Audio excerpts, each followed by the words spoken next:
Good morning दोस्तों। कैसे हैं आप लोग? उम्मीद करता हूं बहुत ही बढ़िया होंगे और अपनी पढ़ाई अच्छे से कर रहे होंगे। कल हम लोगों ने अपने पोइट्री सेक्शन को शुरू किया था और उसकी हमारी एक क्लास हो चुकी है, जिसके अंदर हम लोगों ने पोएट का थोड़ा सा इंट्रोडक्शन लिया था, पोइट्री की जो समरी थी वो पढ़ी थी और पोएम के बारे में थोड़ी बातें की थी। आज हम लोग उसको थोड़ा सा रिकैप कर लेते हैं, थोड़ा सा जल्दी जल्दी रिवीजन कर लेते हैं, बाद में हम लोग अपनी यात्रा को आगे बढ़ाएंगे। कल हम लोगों ने शेक्सपियर के बारे में थोड़ी बातें करी थी। क्या क्या बातें करी थी, चलो जल्दी जल्दी रिवाइज कर लेते हैं। शेक्सपियर को नेशनल पोएट कहा जाता है या बार्ड ऑफ द एवोन भी कहा जाता है। क्यों कहा जाता है बार्ड ऑफ द एवोन? क्योंकि उनका जो जन्म हुआ था वो स्ट्रेटफोर्ड अपॉन एवोन में हुआ था। कब हुआ था जन्म? 23 अप्रैल 1564 को हुआ था और डेथ कब हुई थी? सेम डेट 1666 में, जब वो 52 ईयर्स के थे।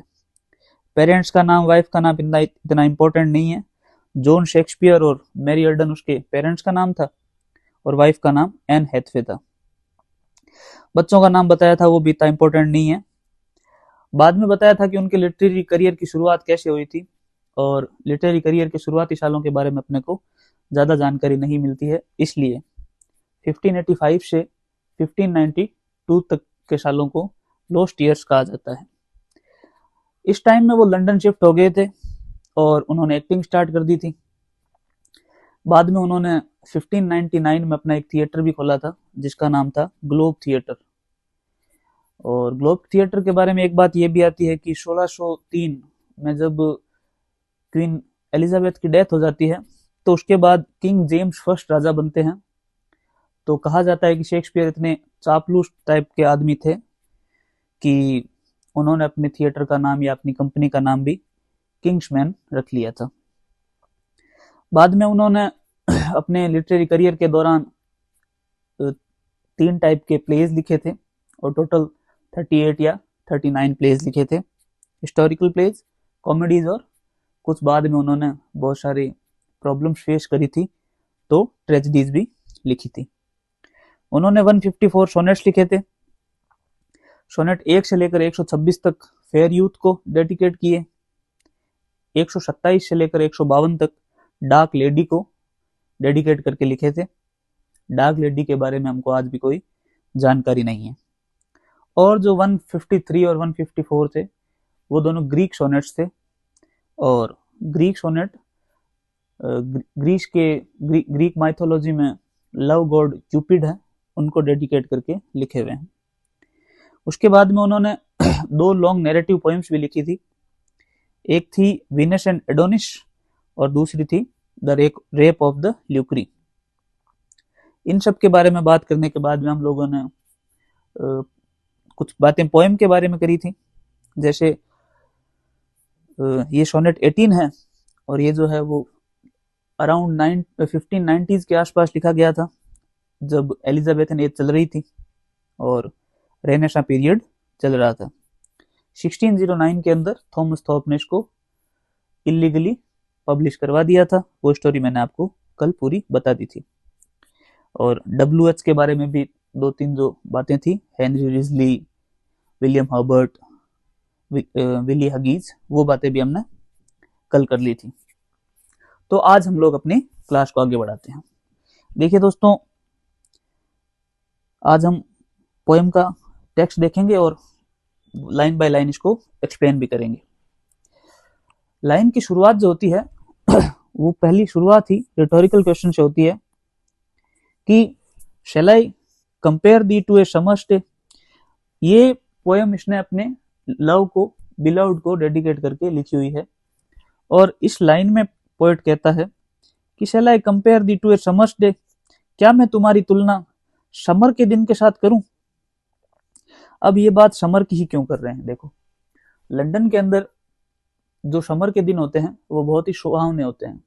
अपने इंडिया की तरह नहीं कि यहाँ पर गर्मी पसीने छुड़ा देती है, वैसे दिन वहां नहीं होते हैं।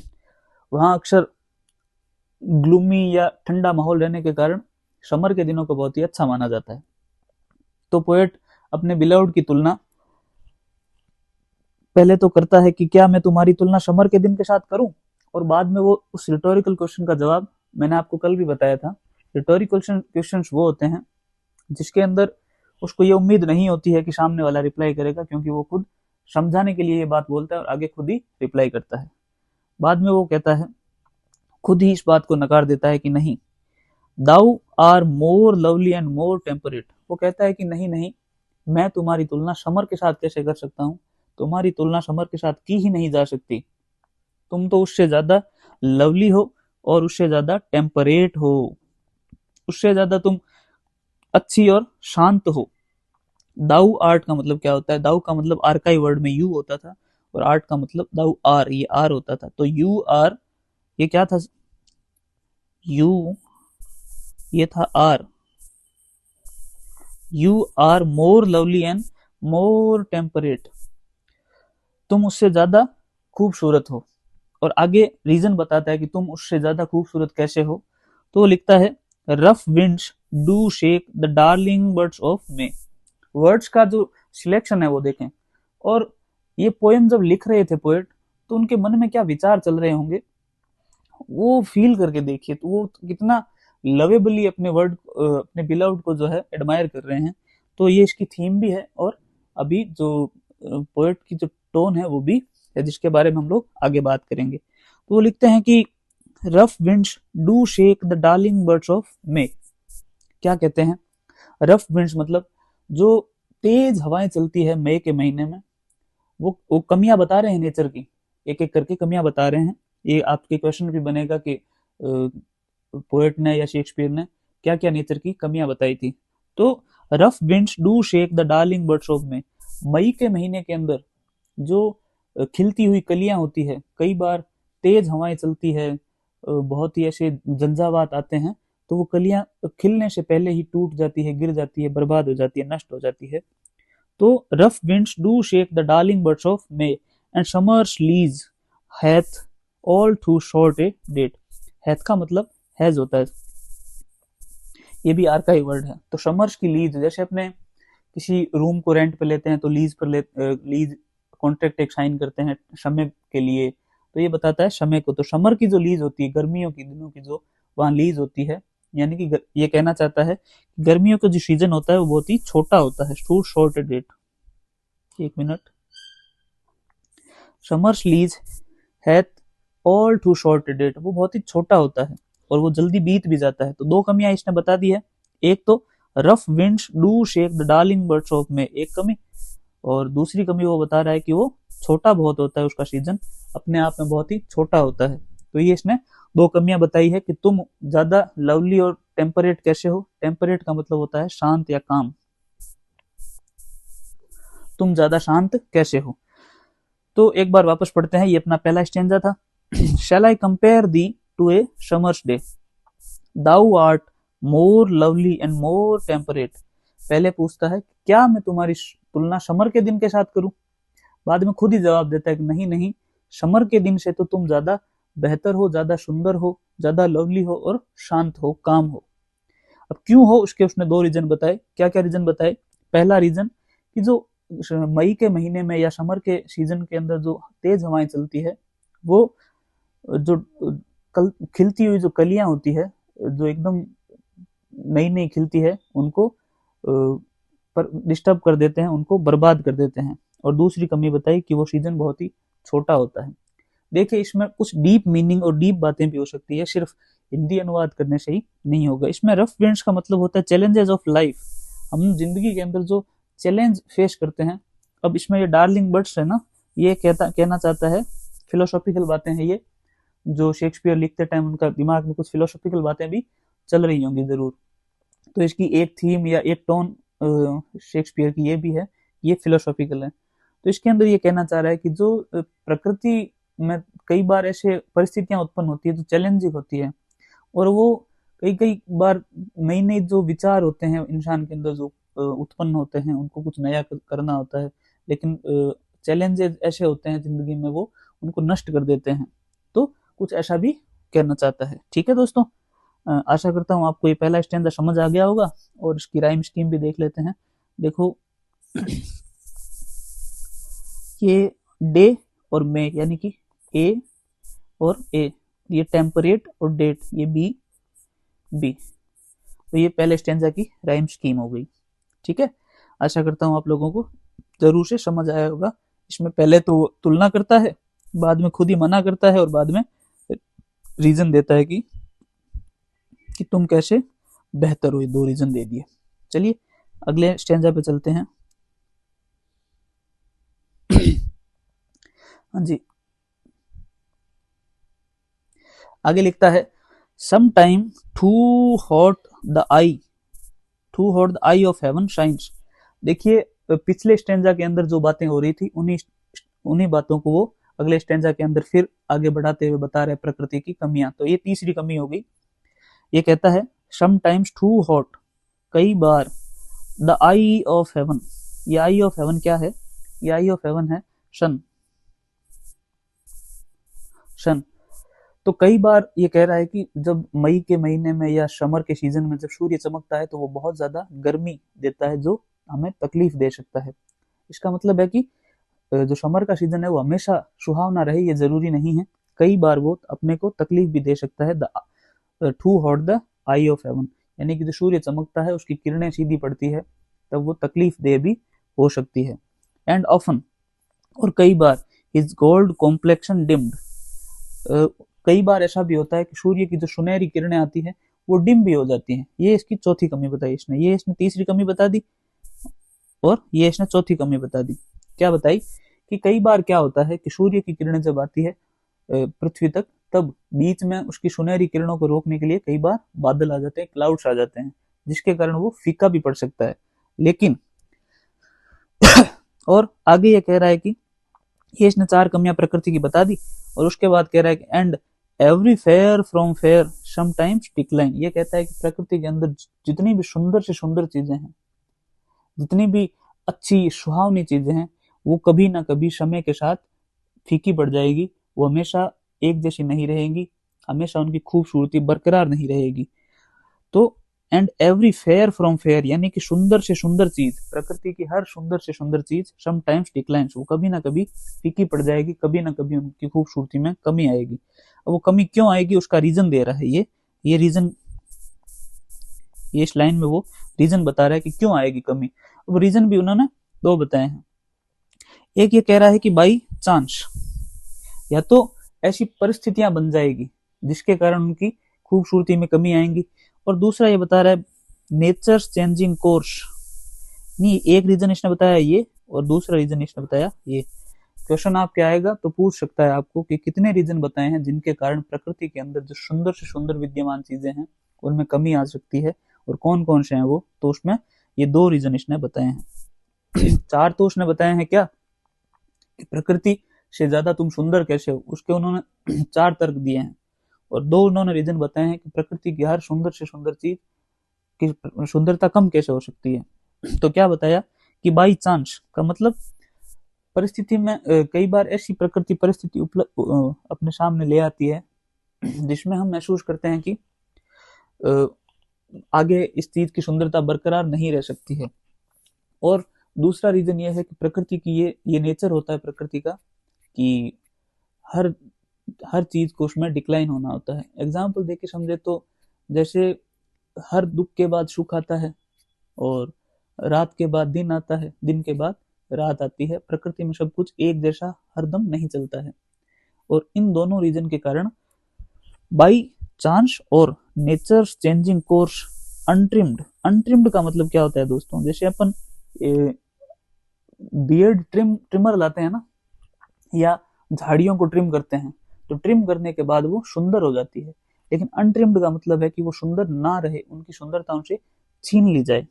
तो ये कह रहा है कि बाई चांस, या तो समय के चक्र के कारण और या परिस्थितियों के कारण ऐसी स्थितियां उपलब्ध हो जाती है जिसके कारण चीजें जो सुंदर होती है वो अनट्रिम्ड हो जाती हैं, बाद में उनकी सुंदरता छीन ली जाती है। तो आशा करता हूँ ये भी आपको समझ में आया होगा। एक बार इसको वापस पढ़ लेते हैं। क्या कह रहा है, सम टाइम, कभी कभार, too hot the eye of heaven, जो हेवन की आई है उसका मतलब जो सूर्य है वो बहुत ही तेज चमकता है, वो बहुत ही गर्मी भरा होता है, बहुत गर्म होता है, इसलिए कई बार अपने को तकलीफ दे सकता है। और often often is his gold complexion deemed, और उसका जो गोल्ड कॉम्प्लेक्शन है, उसका जो सुनहरा रंग है या उसकी जो सुनहरी किरणें हैं, वो कभी कभार फीकी पड़ जाती है। और फीकी पड़ने का कारण है कि कभी कभार मौसम ऐसा हो जाता है या क्लाउड्स आ जाते हैं उनके बीच में, तो वो डिम हो जाती है। और आगे बताता है कि एवरी फेयर फ्रॉम फेयर, यानी कि इस दुनिया के अंदर जितनी भी सुंदर से सुंदर वस्तुएं हैं या सुंदर से सुंदर जितनी भी प्रकृति ने चीजें बनाई है, वो सम टाइम डिक्लाइंस, वो कभी ना, समय की बात है, दुनिया के अंदर ऐसी कोई चीज है ही नहीं तो समय के साथ डिक्लाइन ना हो। बाई चांस, या तो परिस्थिति ऐसी पैदा हो जाएगी, या नेचर चेंजिंग कोर्स, नेचर का जो चेंज होने का अपना एक नियम है, एक रूल है, उसके कारण वो अनट्रिम्ड यानी कि अंदर उनकी सुंदरता छिन जाएगी। ठीक है दोस्तों, ये हो गए अपने दो स्टेंजा। राइम स्कीम इसकी देख लेते हैं। ये है शाइन्स और ये है डिक्लाइंस, यानी कि ये हो गया शी, ये हो गया शी, और ये डिम्ड और अनट्रिम्ड, ये हो गया डी और ये हो गया डी, यानी कि सी डी। पहले वाले की जो स्टेंजा थी उसकी राइम स्कीम थी ए बी, दूसरे की सी डी। चलिए आगे बढ़ते हैं। ये अपना हो गया तीसरा स्टेंजा। देखते हैं तीसरे स्टेंजा के अंदर क्या कहना चाह रहा है। देखिए कितना सुंदर लिखा हुआ है और बहुत ही सिंपल लैंग्वेज के अंदर लिखा है, लेकिन फिर भी इसके अंदर फिलोसॉफिकल बातें हैं। उसने जो सीजनल इमेजरी काम में ली है, या इसके अंदर बहुत सारे जो है मेटाफर्स और बहुत सारे फिगर्स ऑफ स्पीच काम में लिए हैं। फिगर्स ऑफ स्पीच के बारे में हम लोग एक बार पोएम खत्म कर लेंगे और क्रिटिकल एनालिसिस जब करेंगे तो फिगर्स ऑफ स्पीच के बारे में भी एक एक करके बात करेंगे। बहुत ही सुंदर कविताओं में से एक मानी जाती है इंग्लिश लिटरेचर की इसमें। तो आगे लिखता है, अब देखो इसको कहते हैं वोल्टा। कभी आपने सुना होगा वोल्टा के बारे में। वोल्टा क्या होता है कि जैसे पोएम चल रही है और चलते चलते ही उसमें एक अचानक से टर्न आता है, जिसके अंदर पोएट जो है पहले कुछ और बात कर रहा होता है और अचानक ही उसका टर्न किसी और चीज पर चला जाता है, यानी कि वो अपनी बात को किसी और दिशा में मोड़ देता है। अब देखो इसने पहले प्रकृति की कमियां बताई, प्रकृति में हर चीज जो है वो कम हो जाएगी, या प्रकृति कैसे अपने बिलवड से कम सुंदर है, उन सब बातों के बारे में बात करी, और अचानक ही वो रीजन देने लग जाएगा अपने बिलवड के सुंदर। अब ये बताएगा कि तुम ज्यादा टेम्परेट क्यों हो और तुम्हारे पास जो है वो कभी कम क्यों नहीं हो सकता, उसके बारे में बताएगा। तो इसको कहते हैं वोल्टा। तो वोल्टा कौन सी लाइन में आया है ये भी याद रखेंगे। वोल्टा आया 9th लाइन में, क्योंकि 4 और 4 2 लाइनें, 2 स्टैंजा हम लोग कर चुके हैं। तो पढ़ते हैं। ये लिखा हुआ है, but the eternal summer shall not fade. ये कहता है कि तुम्हारा जो इटर्नल समर है, यहाँ पर ये इटर्नल समर का मतलब ये अनगिनत या अनंत गर्मी नहीं है। इटर्नल समर का मतलब है ये जो ब्यूटी है, तुम्हारी जो ब्यूटी है, अपने बिलवड को डेडिकेट करके बोल रहा है, या अपने बिलवड को कहते हुए एड्रेस करते हुए बोल रहा है कि जो तुम्हारी ब्यूटी है, तुम्हारी जो लवलीनेस है, वो कभी भी कम नहीं हो सकती है। Nor lose the possession of that fair youth owest. ये ओस्ट का मतलब ओन होता है, ये कार का ही वर्ड है, और दाई का मतलब योर होता है। तो इसको ऐसे पढ़ेंगे, but your eternal summer shall not fade, यानी कि तुम्हारा जो ये खूबसूरती है तुम्हारी, वो कभी भी खत्म नहीं हो सकती है। और नॉर लूज पोजेशन मतलब तुम जो ये अच्छी चीजें या लवलीनेस जो रखती हो, वो कभी तुमसे छिन नहीं सकती है। अब उसके आगे अगले स्टेंजा में वो बताएगा क्यों नहीं छिन सकती है। इसमें ये बता रहा है कि क्या क्या नहीं हो सकता है। Nor shall death Bragg. Bragg का मतलब होता है बोस्ट ऑफ, डींगे हाँकना।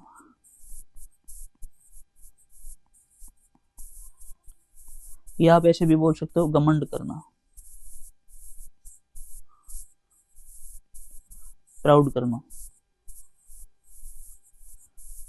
ठीक है, तो लिखा हुआ है, nor shall death brag thou wanderest in his shade. ये ऐसे कह रहा है कि ना ही wanderest का मतलब होता है घूमना। अब एग्जैक्ट में यहाँ घूमने से अर्थ नहीं है, ये मेटाफोरिकल यूज किया गया है, जिसके बारे में हम लोग आगे बात करने वाले मेटाफर से बताऊंगा। तो इसने कहा है कि जो डेथ है, मृत्यु है, वो भी इस बात का घमंड नहीं कर सकती है कि उसने तुमको अपनी छाया में घूमने के लिए मजबूर कर दिया है। इसका कहने का मतलब है कि डेथ को ऐसे माना जाता है, इटर्नल जो सत्य है, यूनिवर्सल ट्रूथ माना जाता है डेथ को, कि जो जिसने जन्म लिया है उसकी मृत्यु तय है हमेशा के लिए। और ऐसे कहा जाता है कि डेथ को इस बात पर घमंड है कि कोई अपनी जिंदगी में कितना भी कुछ भी कर ले, लेकिन डेथ के आगे सबको हारना ही पड़ेगा। लेकिन ये कह रहा है कि तुम्हारे आगे डेथ भी कुछ नहीं कर सकती। डेथ को भी इस बात का घमंड नहीं हो सकता कि उसने तुमको अपनी छांव में ले लिया है। वेन इन इटर्नल लाइन्स, ये जो अमर पंक्तियां मैंने लिखी है, टू टाइम दाउ ग्रोस्ट, जैसे जैसे ये पंक्तियां ग्रो करेगी, उसने रीजन बताया है क्यों क्यों क्योंकि वेन द इटर्नल लाइन्स, जब ये जो पंक्तियां मैंने लिखी है ये अपने बिलव्ड के लिए लिखी है, ये टाइम के साथ ग्रो होगी, और जैसे जैसे ये ग्रो होगी वैसे वैसे तुमको भी याद रखा जाएगा। आशा करता हूँ आप लोगों को कुछ समझ में आ रहा होगा। एक बार वापस से पढ़ लेते हैं। But the eternal summer shall not fade, लेकिन तुम्हारा जो इटर्नल जो अनंत ब्यूटी है, शैल नॉट फेड, वो कभी भी कम नहीं होगी। Nor lose possession of that fair the owest, मतलब तुम जो ब्यूटी रखती हो वो कभी भी कम नहीं हो सकती। और नॉर शैल डेथ ब्रैग, जो मृत्यु है वो भी कभी इस बात का डींग नहीं आंक सकती कि उसने तुमको अपनी छांव में ले लिया है। When in eternal lines to time thou growest, thou का मतलब योर होता है, दाई और दाउ दोनों योर होता है। But when in eternal lines to time thou growest, जैसे जैसे ये पंक्तियां पढ़ी जाएंगी, ग्रो होंगी, समय बीतेगा, वैसे वैसे इन पंक्तियों को ज्यादा पढ़ा जाएगा। ठीक है दोस्तों। और इसकी राइम स्कीम के बारे में बात करें तो फेड और शेड, यानी कि ई और इसका हो गया एफ, ओस्ट और ग्रोस्ट का हो गया एफ एफ। यानी कि पहली जो 4 पंक्तियां थी वो ए बी, जो अगली 4 पंक्तियां थी उनका सी डी, और बाद में ई एफ। ये तो हो गए इसके 3 क्वार्टरेंस। किसी भी सोनेट के अंदर 3 क्वार्टरेन, 4-4 लाइन के, और एक कपलेट 2 लाइन का। तो किसी भी सोनेट के अंदर ये 4 चीजें होती है। 3 तो क्वार्टरेंस होते हैं और एक कपलेट होता है। तो अब अपने कंक्लूडिंग कपलेट के अंदर बात करते हैं। कपलेट देखो वो चीज होती है जिसके अंदर वो अपनी आर्ग्यूमेंट को समराइज करता है, अपने आर्ग्यूमेंट को सही साबित करता है, और अपनी पोएम को कंक्लूड करता है। या किसी पोएम के अंदर पहले प्रॉब्लम्स होती है और कपलेट के अंदर उसका सोल्यूशन दिया जाता है। ठीक है दोस्तों, चलो पढ़ते हैं। So long as man can breathe, ये रीजन बता रहा है उस चीज का कि इसने इतनी देर इसने ये बताया कि प्रकृति के अंदर हर जो चीज है वो कम हो जाएगी। वो बता रहा है अगली लाइनों में कि लेकिन तुम नहीं होगी, तुम्हारी सुंदरता के अंदर कमी नहीं आएगी, तुम डेथ को भी पछाड़ दोगी। तो कुछ कारण तो होंगे। तो पोएट जो है अपनी कंक्लूडिंग लाइंस में ये बातें बताता है, कहता है कि so long as man can breathe, ये एक तरीके से हाइपरबली या एग्जेजरेट कर रहा है चीज को, कि जब तक इंसान सांस लेता रहेगा, और या आईज कैन सी, या आंखें देख सकेंगी। ये कह रहा है कि जब तक इंसान सांस लेगा ना, इसका मतलब है कि इस पृथ्वी पर जब तक इंसान रहेगा और जब तक उसकी आंखें देख पाएगी किसी भी सुंदर चीज को, तब तक सो लॉन्ग लिव्स दिस, ये तब तक जिंदा रहेगा। और and this gives life to thee, thee का मतलब यू, दी का मतलब you. So long as man can breathe, यानी कि जब तक इंसान सांस लेते रहेंगे और आंखें देख सकेंगी, जब तक उनकी क्षमता देखने की होगी सुंदर चीजों को, सो लॉन्ग लिव्स दिस, तब तक ये पोएम दिखती रहेगी लोगों को, लोगों के द्वारा पढ़ी जाएगी, और ये तुमको जिंदगी या लाइफ देती रहेंगी। का मतलब तुम्हें लोग याद रखेंगे अपनी मेमोरी के अंदर। ये था कपलेट। क्या था? So long as man can breathe and eyes can see, so long lives this and this gives life to thee, तुमको ये जिंदगी देती रहेगी। उम्मीद करता हूँ आप लोगों को ये पोएम समझ में आई होगी। और पोएम को एक बार अपने वापस पढ़ने से पहले इसको देख लेते हैं, ये कि शी और दी, इसका मतलब इसकी जो राइम स्कीम बनी वो क्या बनी? जी जी। ठीक है, एक बार पोएम को वापस पढ़े क्या? चलो वापस पढ़ते हैं एक बार।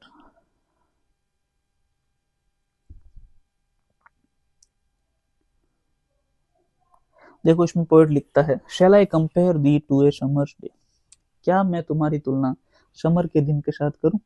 बाद में खुद ही कहता है कि नहीं नहीं, तुम्हारी तुलना समर के दिन के साथ नहीं की जा सकती। क्यों नहीं की जा सकती? क्योंकि तुम उससे भी ज्यादा lovely, thou are more lovely and more temperate, तुम उससे भी ज्यादा लवली हो और उससे भी ज्यादा टेम्परेट, शांत या काम हो, उससे भी ज्यादा शांत हो। आगे लिखता है, rough winds do shake the darling birds of में, ये कहता है कि रफ विंड्स, तेज हवाएं चलती है, वो हिला के रख देती है प्रकृति की उन सुंदर कलियों को जो मई के महीने में खिलती है। उसी समय वो निकलती है, यानी कि नए विचार जो प्रस्फुटित होते हैं उनको, ये जो कुछ परिस्थितियां, कुछ चैलेंजेस ऑफ लाइफ होते हैं, वो उनको शुरू होते ही नष्ट कर देती है। And summer's lease hath all through short date, ये कहता है कि प्रकृति का जो ये समर के जो दिन होते हैं वो बहुत ही कम होते हैं, अपने आप में ये सीजन वहां पर बहुत ही छोटा होता है, इसलिए इंसान को जितने आनंद की अनुभूति होनी चाहिए उतने आनंद की अनुभूति हो नहीं पाती है, ये बहुत ही छोटा होने के कारण खत्म हो जाता है। लेकिन तुम्हारी ब्यूटी जो है वो इटर्नल है, वो अनंत है, वो कभी खत्म नहीं होने वाली है।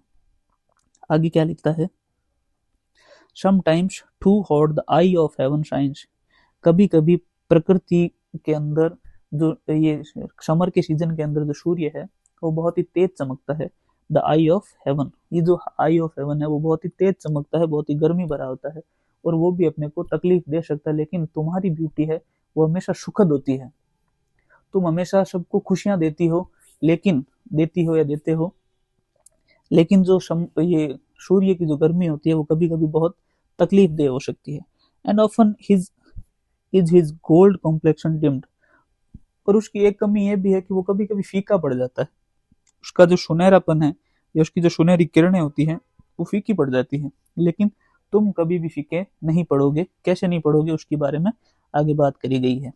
And every fair from fair sometime declines, इसके अंदर बहुत ही फिलोसॉफिकल होकर वो बात करता है कि दुनिया के अंदर जितनी भी खूबसूरत चीजें हैं या जिसको अपनी खूबसूरती पर घमंड है, वो सब एक दिन फीका पड़ने वाला है। एक दिन वो गाना नहीं है अपने, चढ़ता सूरज धीरे धीरे ढलता है ढल जाएगा, तो वही फिलोसफी है यहाँ भी कि every fair from fair sometimes decline, कभी ना कभी उसको झुक ही जाना है, बस समय की बात है। क्यों झुकेगा, कौन झुकाएगा उसको? उसको परिस्थितियां, बाई चांस, और नेचर चेंजिंग कोर्स, उसकी जो सुंदरता है उसको कौन छीन सकता है? या तो परिस्थितियां छीन लेगी, या तो नेचर चेंजिंग जो कोर्स है, नेचर का जो चेंज होने का रूल है, या तो वो छीन लेगा। ठीक है, आगे बात करते हैं। आगे कहता है, but the eternal summer shall not fade, लेकिन तुम्हारा जो इटर्नल समर है, यानी कि तुम्हारी ये जो गर्मी नहीं कह रहा है, ये तुम्हारा जो समर की तुलना इसने करी है ब्यूटी से, तो ये कह रहा है कि तुम्हारी जो ब्यूटी है वो कभी भी फीकी नहीं पड़ सकती, कभी भी फेड आउट नहीं होगी। Nor lose possession of that fair thou owest, तुम्हारे पास जो सुंदरता है वो कभी भी तुमसे छीनी नहीं जा सकती, तुम उसको नहीं खोओगी। Nor shall death brag thou wanderest in his shade, कभी भी जो मृत्यु है वो भी इस बात का घमंड नहीं कर पाएगी कि उसने तुमको अपनी छांव में ले लिया है, या मृत्यु के कारण भी ये जो तुम्हारी सुंदरता है वो कम हो गई है, ऐसा कभी नहीं होगा। और उसने डेथ को भी एक तरीके से हरा दिया है। When in eternal lines to time thou growest, जैसे जैसे समय ग्रो करेगा वैसे वैसे समय के साथ ये लाइंस भी ग्रो करती जाएंगी। ठीक है दोस्तों, आगे बात करते हैं। ये कपलेट आ गया फाइनल और यहाँ अपनी पोएम कंप्लीट हो जाती है। कपलेट क्या है, so long as man can breathe, जब तक इंसान सांस लेता रहेगा और आंखें देख सकेंगी, जब तक इंसान सांस लेता रहेगा और आंखें देख सकेगी, सो लॉन्ग लिव्स दिस, तब तक ये जिंदा रहेगी, मतलब लोग इसको पढ़ते रहेंगे। और this gives life to thee, ये तुमको जिंदगी देता रहेगा। जब तक इंसान देख सकेंगे, पढ़ सकेंगे, सुंदर चीजों को निहार सकेंगे, सुंदरता को वो फील कर सकेंगे, तब तक ये तुमको जिंदगी देता रहेगा। ये थी अपनी पोएम और उम्मीद करता हूँ आप लोगों को समझ में आई होगी। और कुछ गलती हुई तो माफ़ करना। कल हमारी जो क्लास होगी, क्लास देखो थोड़ी लंबी नहीं करना चाहता हूँ, क्योंकि उसके बाद पढ़ना थोड़ा बोरिंग हो जाता है। इसलिए अपन कल की एक क्लास और लेंगे जिसके अंदर हम बहुत सारे एमसीक्यूज देखेंगे, और इसका जो क्रिटिकल अप्रिसिएशन है वो भी देख लेंगे। लिटरेरी टर्म्स, डिवाइसेस जितनी भी है वो बहुत अच्छे से देखेंगे, और इसी के साथ हमारी ये पोएम कंप्लीट हो जाएगी। और उम्मीद करता हूँ कि इसके बाद शायद आपको कुछ भी, ऐसे तो नहीं कह सकते कुछ भी इसके ऊपर नहीं आएगा, मैं बहुत छोटा अदनाश आदमी हूँ, लेकिन फिर भी मैंने कोशिश करी अपनी तरफ से हर जगह से लेकर आपको अच्छे से पढ़ाने की। तो उम्मीद करता हूँ आपको पसंद आई होगी। Thank you so much.